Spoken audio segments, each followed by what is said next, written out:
In my quest to review every N64 game ever released, and heck even those which were never released, there sadly comes many games which are just plain awful. See, I was always a Nickelodeon kid growing up, and found the offerings on Cartoon Network mostly uninteresting. The Powerpuff Girls, in all honesty, never appealed to me, and the fact that I have testicles pretty much means I wasn't the viewer the creators were going for anyway. But that being said, I know the cartoon has its followers, and there have been some great cartoons which have made the transition to video games seamlessly, and with great artistic integrity to the shows they represent. Powerpuff Girls Chemical Xtraction was one of the last games to be released on the Nintendo 64. By its 2001 release in North America, many people had abandoned the console, and games like this abomination by BAM Entertainment were hardly going to bring them back. The game starts out with a girl setting a pie made with Chemical X out to cool on the windowsill. The goons of Townsville steal it, and the girl set off to get it back. Yep, that's pretty much the game story in 2 sentences.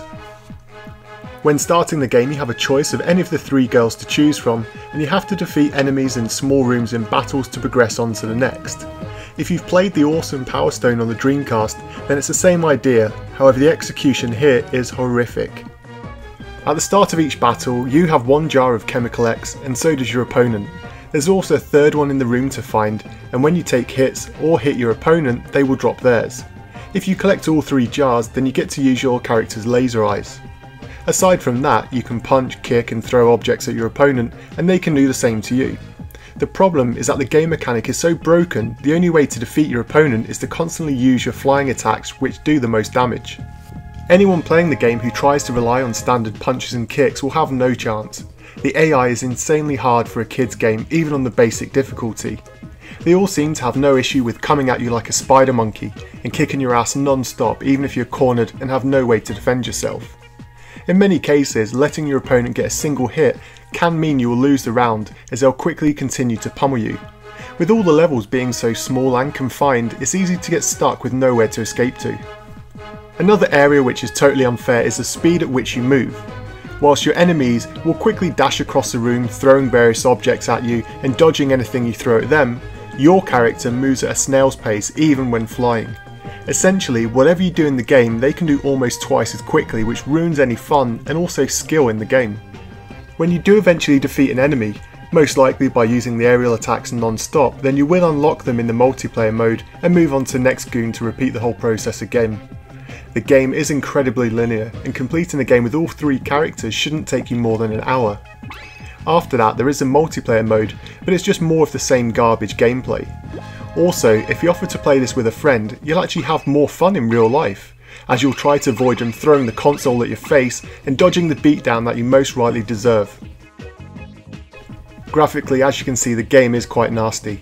Whilst one positive is that the environments are quite varied, everything looks grainy, blocky and ugly. The animation and beautiful colours of the cartoon show are nowhere to be seen here, and you are left with characters that look like they were drawn by interns from preschool. They use an ugly hybrid style of artwork which would have been more suited to a form of cel shading in my opinion.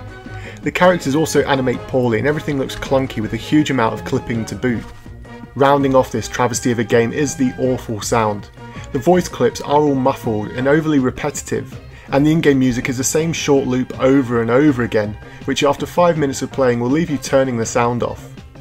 The game was also released on the PlayStation, which is also the same shockingly bad game, although that did have rendered cutscenes and higher quality voice acting. Whichever version you play though, it won't be for long, as this game was released just before Christmas and designed to cash in on the final real Christmas for the console. There were many unlucky girls and boys who would have woken up to this on Christmas Day. If you were one of them, I think it's time you now opened up about it. Let me know in the comments down below, and let us all join in offering our deepest sympathies to those that were affected by the content of this game. As always, thank you for watching, and until next time.